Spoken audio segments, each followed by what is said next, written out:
कहानी शुरू करने से पहले पास लगे सब्सक्राइबर के बटन को प्रेस कर दीजिए और घंटी के बटन को ऑन कर दीजिए।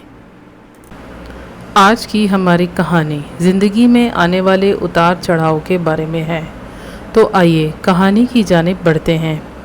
बहुत अरसा पहले की बात है कि इंडिया के शहर कानपुर में एक ब्राह्मण रहता था। उसका नाम काशीराम था। उसकी एक ही बेटी थी जिसका नाम निर्मला था। उसने अपनी बेटी को बहुत ही लाड प्यार से पाला था। निर्मला को हर तरह की सहूलत हासिल थी। उसको शहजादियों की तरह की ज़िंदगी मिली थी। निर्मला को उस दौर के हिसाब से तालीम भी दिलवाई गई। खाना पकाना, सीना परोना, हर हुनर उसे सिखा दिया गया। अब निर्मला जवान हो चुकी थी और काशीराम को उसकी शादी की बहुत फ़िक्र थी। वो उसके लिए बेहतरीन बर ढूंढना चाहता था। उसके लिए उसने एक मशहूर पंडित से बात की कि मेरी बेटी के लिए अच्छा सा रिश्ता ढूंढो। वो पंडित रिश्ते ढूंढने में बहुत माहिर था और बहुत से लोग उसे जानते थे। उसने काशीराम को बहुत से अच्छे ख़ानदानों के लड़कों के रिश्ते दिखाए, मगर काशीराम ने उनसे जो सवाल पूछा उसका वो ठीक से जवाब ना दे पाए। पंडित उसके इस सवाल पर बहुत हैरान था। उसने काशीराम से कहा कि आखिर आप इस सवाल का क्या जवाब चाहते हैं। उसने जवाब दिया कि जो इसके जवाब में हाँ कहेगा वही इस सवाल को ठीक से समझा होगा। पंडित ने अब हर लड़के से ये सवाल पूछना शुरू कर दिया, क्योंकि काशीराम ने कहा था कि जो इस सवाल का हाँ में जवाब देगा मैं उससे ही मिलूँगा।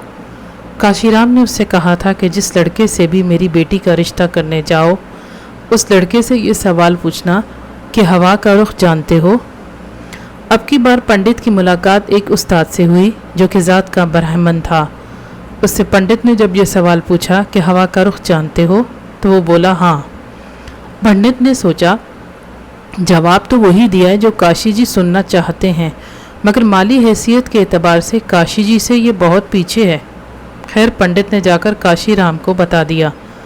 काशी ने खुशी का इजहार किया और उससे मिलने का इरादा जाहिर किया। पंडित ने काशीराम को लड़के से मिलवा दिया जिसका नाम दीपक था। फिर दीपक और निर्मला की जन्म कुंडलियाँ मिलवाई गईं जो कि खुशकिस्मती से मिल गईं। यूं दीपक काशीराम का दामाद बन गया। अपनी बेटी को धूमधाम से ब्याहने के बाद काशी पुरसकून हो गया, क्योंकि निर्मला भी दीपक के साथ बहुत खुश थी। उन दोनों की ज़िंदगी अच्छे से गुजर रही थी कि अचानक पूरे इलाके को सूखे ने अपनी लपेट में ले लिया। सूखा इस कदर शदीद था कि तमाम फसलें नापैद हो गईं और जानवर मरने लगे। इंसान भी भूखों प्यास से बेहाल हो चुके थे, यहाँ तक कि इंसानों की भी अमवात होने लगी। इतना सख्त सूखा पड़ा कि बड़े बड़े ज़मींदार भी फ़कीर हो गए, मगर निर्मला के घर फाका ना आया। उसकी वजह ये थी कि उसका शौहर जूतियाँ सीने का हुनर भी जानता था। सूखा इस कदर शदीद था कि लोगों को खाने के लाले पड़ चुके थे, तो पढ़ना किसने था, मगर वो क्योंकि जूतियाँ सीने का हुनर जानता था तो वो उस बड़ी सड़क के किनारे जाकर खड़ा हो जाता था जहाँ से अनाज लेकर जाने वाले काफ़िले गुजरा करते थे।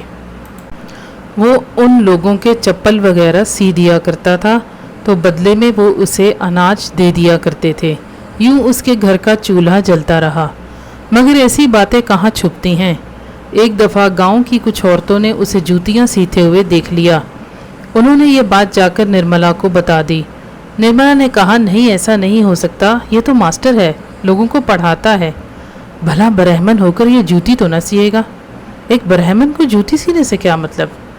वो औरत बोली मुझे पता था तुम कभी नहीं मानोगी, इसीलिए तुम खुद हमारे साथ चलकर देख लो। अगले दिन निर्मला ने इन औरतों के साथ जाकर सड़क किनारे देखा कि उसका शौहर अनाज वालों की जूतियां सी रहा है और बदले में वो इसको अनाज दे रहे हैं। ये देखकर वो बहुत ज़्यादा गुस्से में आ गई कि ये ज़ात का मोची और ब्राह्मण बनने का ढोंग करता है और इसने मुझ ब्राह्मण ज़ाती से शादी कर डाली। इसकी इतनी मजाल, मैं इसको इसकी औकात याद करा दूंगी। शाम को जब दीपक घर आया तो निर्मला बोली तुम तो ज़ात के मोची हो, मैंने तुमको खुद जूतियाँ सीते हुए देखा है, तुम कहाँ से ब्राह्मण बन बैठे। दीपक ने जवाब दिया मैं ब्राह्मण ही हूँ। निर्मला तुम नहीं जानती हो कि अगर ये हुनर मेरे पास ना होता तो आज हम फाकों से मर जाते। ذرا اپنے ارد گرد دیکھو، لوگوں کے گھروں میں فاقے ہیں، بڑے بڑے زمیندار بھی کنگال ہو چکے ہیں۔ مگر نرملا کچھ بھی سننے کو تیار نہیں تھی۔ اس نے کہا، تو ذات کا موچی اور میں برہمن زادی، میرے نزدیک بھی مت آنا۔ نرملا نے اسے گھر کے اندر بھی نہ آنے دیا، یہاں تک کہ اسے کھانا بھی گھر کے باہر ہی دیا، اور اسے کہا کہ صبح مجھے میرے ماں باپ کے گھر چھوڑ آؤ۔ صبح ہوئی تو دیپک نے اسے ایک بار پھر سمجھانا چاہا، مگر وہ کچھ بھی سننے کو تیار نہ تھی۔ یہ سب سننے کے بعد دیپک بولا، جیسے تمہاری مرضی، میں تمہیں تمہارے ماں باپ کے گھر چھوڑ آتا ہوں۔ دیپک نے سواری منگوائی اور وہ دونوں بگی میں سوار ہو گئے اور دونوں نرملا کے ماں باپ کے گھر کی جانب چل پڑے۔ راستے میں چلتے چلتے نرملا نے ایک جگہ بہت زیادہ بھیڑ دیکھی۔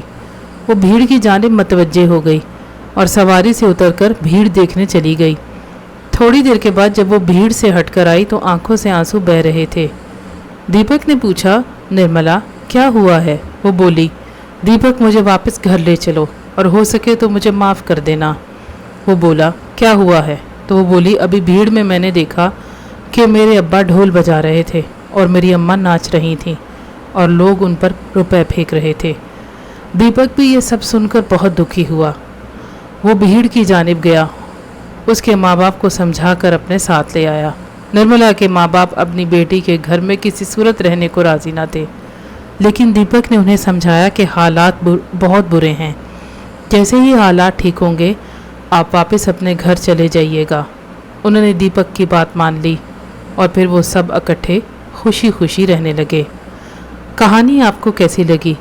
کمنٹ سیکشن میں اپنی قیمتی رائے کا اظہار ضرور کیجیے اور ویڈیو کو لائک کرنا اور چینل کو سبسکرائب کرنا مت بھولیے گا۔